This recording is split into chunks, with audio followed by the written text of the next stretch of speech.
سلامونه مې ومنئ ملګرو. مخکې مې تاسو په انډراید ټلیفونونو کې د فیسبوک څخه ویډیو ډاونلوډ کولو څرنګوالي په اړه ویډیو چمتو کړې وه.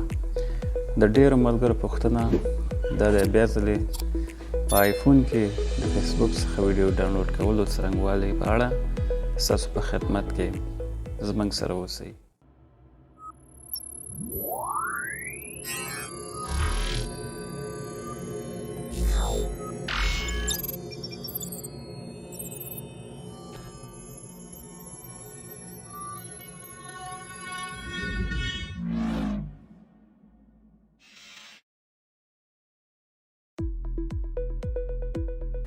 ملګرو په آیفون کې د ویډیو ډاونلوډ کولو لپاره څه چې تاسو اړتیا لرئ دغه دوه اپلیکیشن دي، یو د سفري په نوم بل اپلیکیشن د فایل په نوم، چې دا په هر آیفون ټلیفون کې شتون لري.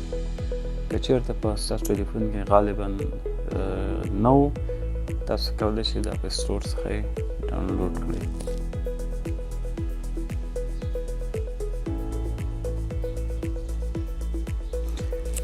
لومړی کار چې تاسو باید وکړئ خپل آیفون سیټینګ ته ورشئ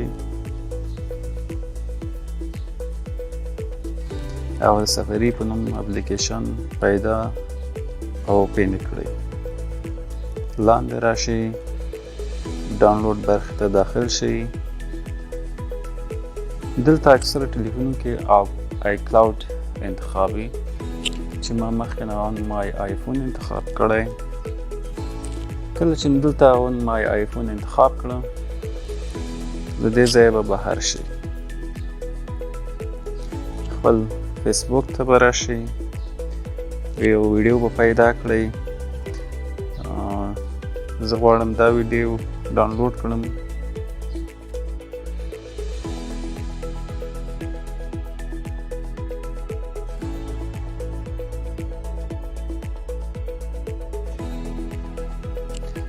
څه چې دلته مهم دی دوستانو، د ویډیو حالت مو باید پابلیک وي، یعنی عمومي حالت ولري.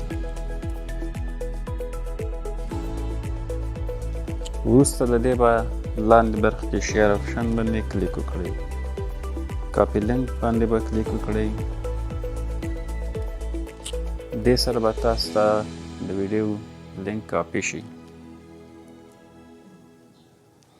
وروسته له دې به سفري اپلیکیشن ته راشئ، دلته ولیکئ safe.net. دا سایټ به اوپن کړئ. تاسو ته په دې شکل ظاهر شي. ملګرو که تاسو لومړی ځل چې سفري اپلیکیشن نه کار اخلئ دغه برخې باید ټولې ډاونلوډ کړئ. دې ډاونلوډ ډېر ساده دی، یو کلیک سره به تاسو ډاونلوډ شي. دلته د مختلفو شبکو څخه ډاونلوډ اختیار تاسو درکوي. زه دلته فیسبوک ډاونلوډر انتخابوم.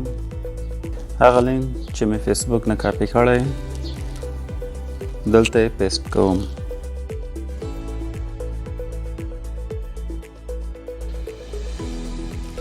وروسته له څو ثانیو به دلته ویډیو ظاهر شي. ډاونلوډ باندې کلیک کوم، دې سره به ډاونلوډ سٹارټ شي.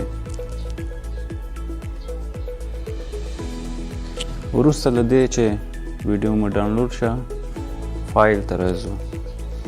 کومې ویډیوګانو چې تاسو ډاونلوډ کړي دلته به ظاهر شي.